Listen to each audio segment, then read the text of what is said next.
Hi y'all, welcome to my channel. This is Lady Ryu, aka EJ, and welcome to my cupcake butt series. Yes, it's named Cupcake Butt because cupcakes are awesome, and if you have a beautiful tutu on, you have a cupcake butt, which makes you fabulous. Stay tuned!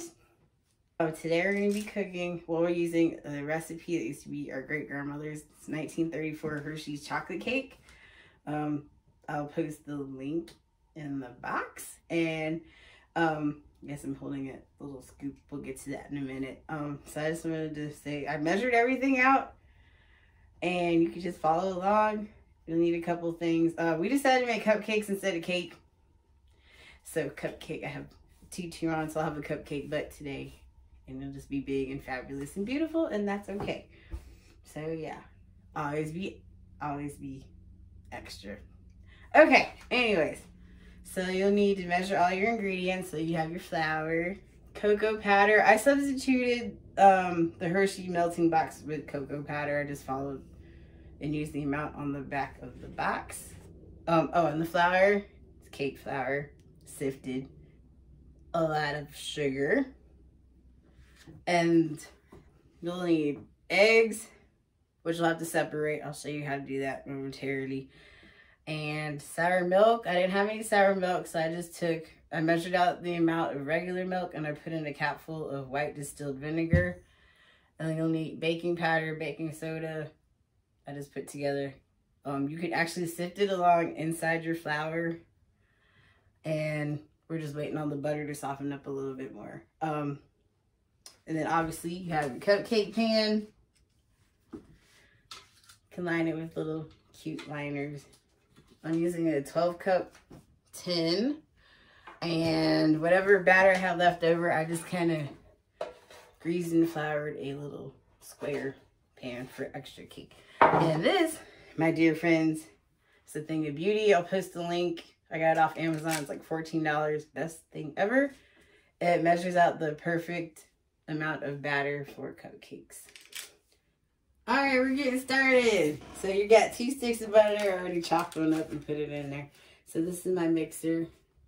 I've had it since forever. Ignore the ugly hot glue on it. It had surgery, but it's okay now. It's much better.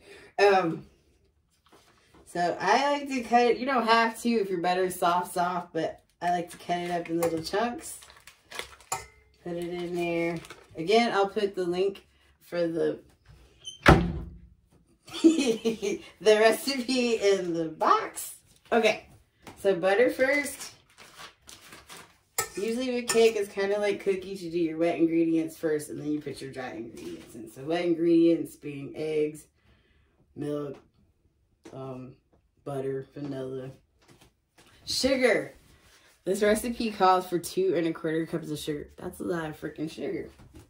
So make sure if you have a beautiful, you can use a hand mixer if you don't have a KitchenAid.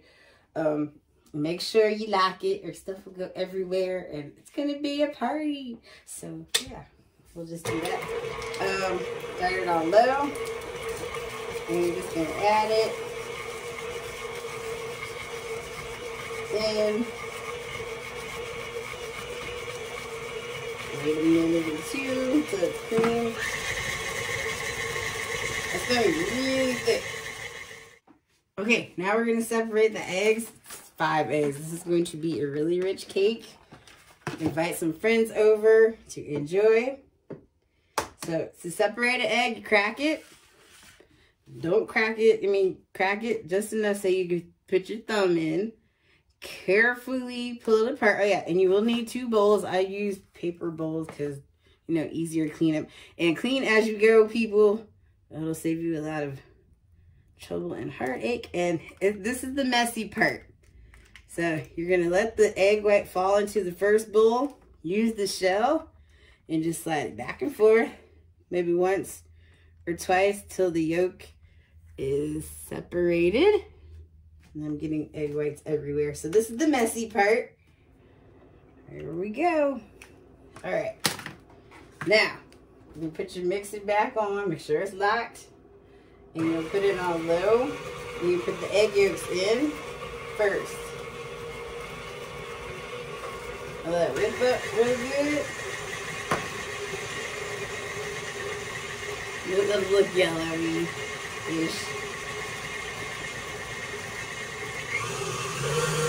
Now this is going to make the cake fluffy. Let it go. That should be good. And then you're going to do the same with the egg whites after. Or you can also, if you want, whip the egg whites a little bit. Not till it gets like stiff like meringue, but just a little bit. So you can even do this with the fork. I'm just going to skip that step today. But if you want to do it, you can. Or you can just go over. And make these lovely sloshing sounds. Okay. There's stuff ready to go. And wash your hands after yolk, because you don't want to get salmonella, and make sure you clean up your area.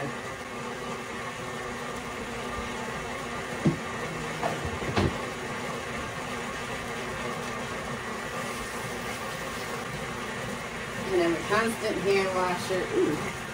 Okay. You also want, I forgot to mention, rubber spatula to scrape the sides of your bowl. I'll slide this over so y'all can see. It's a little fluffy. It's gonna look ugly for now. And then when you put the flour in, it'll look more like cake batter.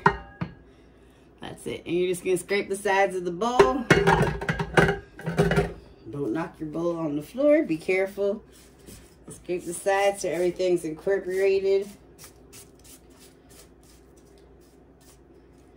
Okay. Now the recipe doesn't call for vanilla, but I like to add a tiny bit. So you can add probably about a teaspoon if you're one of those people that like to measure. Put like a teaspoon of vanilla. I just dump it in because that's just how I roll. A little bit longer. Okay. We'll stop it for now. And I like to have a spoon rest, or you can use just a paper towel to sit your utensil on because you'll be using it again. We're going to throw some vanilla in here. That's the EJ splash. Now you're going to add, next two ingredients you're going to add carefully is the flour, baking soda, and baking powder. What I like to do is the baking soda, the baking powder, and the flour and sift it together. And use cake flour. The recipe calls for cake flour. You can find it at the store. I don't know about now because of quarantine, but if you're lucky, you might be able to find it. So you can just, you don't sift it. If you don't feel like sifting it together, you can just dump it on top. Get a fork and just mix it together like so. So it's blended. Okay. And then you're going to get a spoon. I like to use a big spoon. And you're just going to put it in little bits at a time. So as I like to do this, have my mixer on low as I'm doing this so flour doesn't go, flying out everywhere. And also another thing, if you want to, you can actually sift the cocoa powder inside the flour also. I didn't do that. I just did it separately, but that's also an option. So you're just going to carefully. It's going to be really thick. But the sour milk is the last ingredient you add, and it'll look like actual cake batter. So this is a really rich cake. It's very delicious.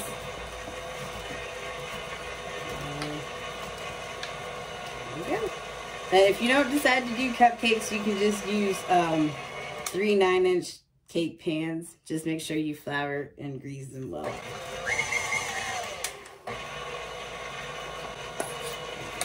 And also preheat your oven to 350 degrees. Okay, now we're adding cocoa. Turn this down before it gets too hard. Carefully, slowly. It smells amazing. You can use the, I'm using the Hershey Special Dark chocolate, but you can also use the regular cocoa powder, or you can use the Baker's chocolate squares. There might be little clouds of cocoa powder. You can wear a mask if you want. You don't have to. Got little cocoa clouds. All right, let's go in. Looking pretty good so far. You crank it up just a tiny bit more. And you also want to stop periodically. Just scrape your paddle and scrape the sides of the bowl. Just so everything gets mixed in. Okay. It's a little messy, but you know, baking is always messy. Now we're gonna add the milk, the soured milk last. And I like to put my mixer on low. Just kind of drizzle it in there. Now when you add the milk to the chocolate, the batter's going to be really thick at first, and then it'll kind of like thin itself out. If you see chunks, that's normal. That's just where the milk curdled with the vinegar. Or lemon juice if you want to use that. Ooh, this looks like pudding or chocolate mousse. I'm going to show y'all in just a second.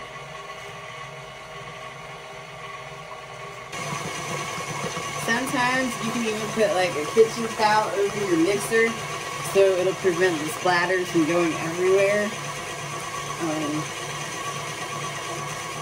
That's another help. Turn it on high for just a minute, for like 30 seconds, just to get it, you know, whipped. Get good. Good, do a little dancing if you want, some music on.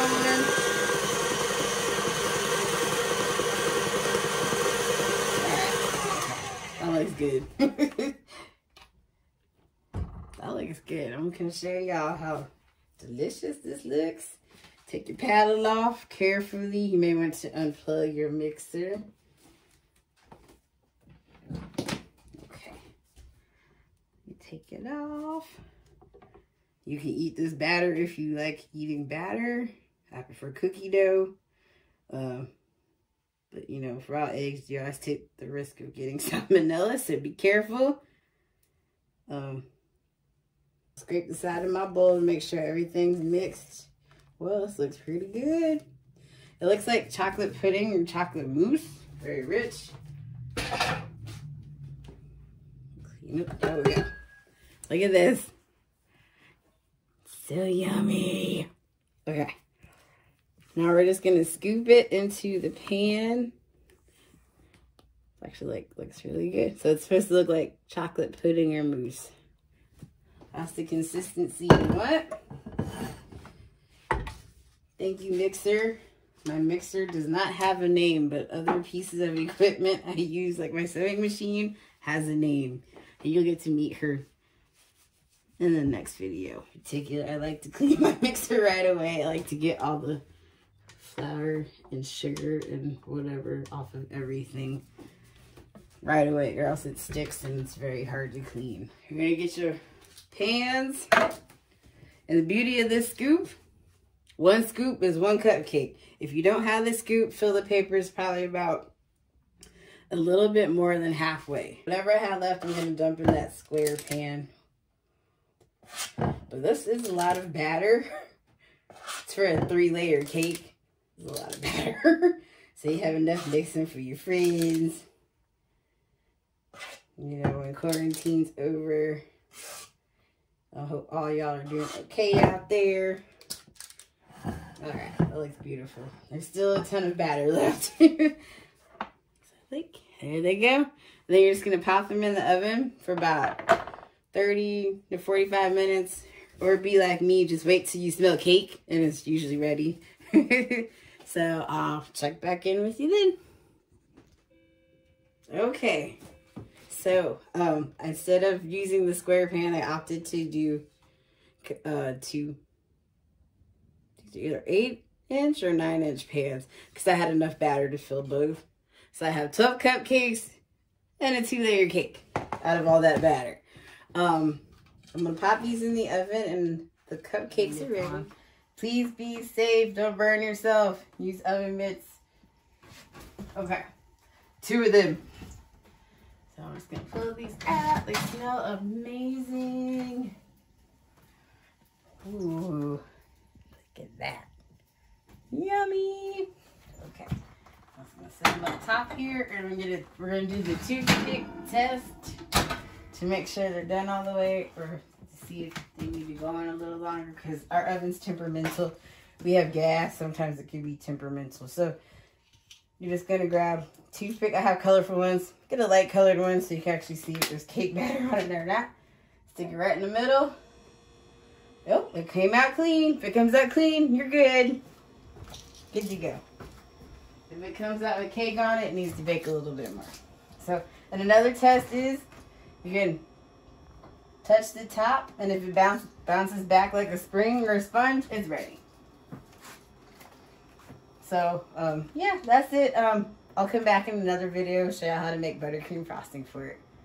Okay, stay tuned. So, my bad, forgot to mention, Cupcake Butt will be the name of my cooking segment on my channel. So, enjoy.